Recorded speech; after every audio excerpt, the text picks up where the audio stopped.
Within the new CAADP strategy for the next 10 years, we have prioritized 6 specific strategic objectives, and these are found under our strategy objective 4. It's talking about issues of women empowerment, access to resources within the member countries that could even provide them access to land, access to finances, which is a very, very critical issue.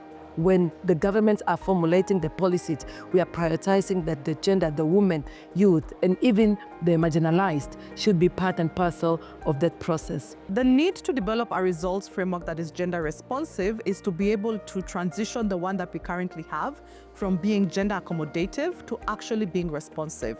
And what that actually translates into is having a results framework that not only speaks to the specific needs of target demographics, which in this case are mostly smallholder women farmers, but also goes to the extent of covering for their new age thematic needs that may have previously not been thought of in previous iterations of CAADP. That is the first 2 iterations that we've had before.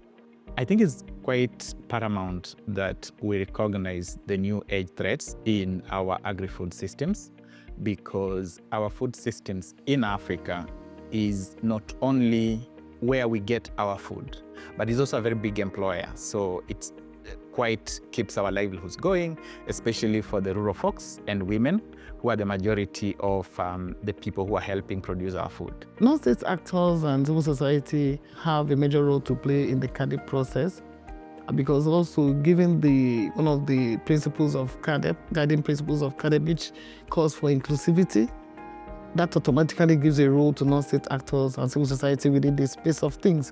And we've been partners and part of this whole process, starting from cycle 1, when the participation was very low, and due to our agitation and also demanding for our space, increasingly we are being part of the process, and currently we've played a lot of role, like for example, developing the post-malabo strategy, which is being launched in Kampala this week. The importance of an inclusive post-malabo process is that we have all the stakeholders that are necessary and that advance agricultural transformation on the continent at the table when the decision or the plan of the Kampala Declaration and its resultant strategy are being developed. There are 4 core functions that, broadly speaking, all parliamentarians share.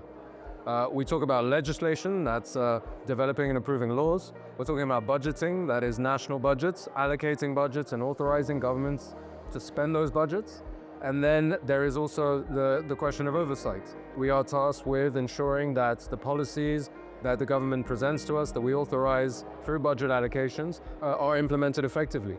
And of course representation, because we are elected by citizens who have expectations of us, citizens whose voices also we have to represent. Des femmes et des points de vue pratiques, je pense que quand on regarde un peu, on va se rendre compte que on a permis, par exemple en matière d'aménagement de terres aménagées, d'avoir justement une prise en compte des femmes. En matière d'accès aux semences, on va se rendre compte que les femmes sont prises en compte. En matière d'accès aux engrais, et ainsi de suite. Donc je pense que c'est des dynamiques positives justement qui ont permis d'améliorer justement la contribution des femmes dans le développement du secteur agricole. On peut aussi ajouter que du point de vue institutionnel, il y a justement une cellule genre au niveau du ministère et qui travaille à ce que les questions de genre puissent être véritablement prises en compte. Our reason is simple. We have a structure and we have leadership.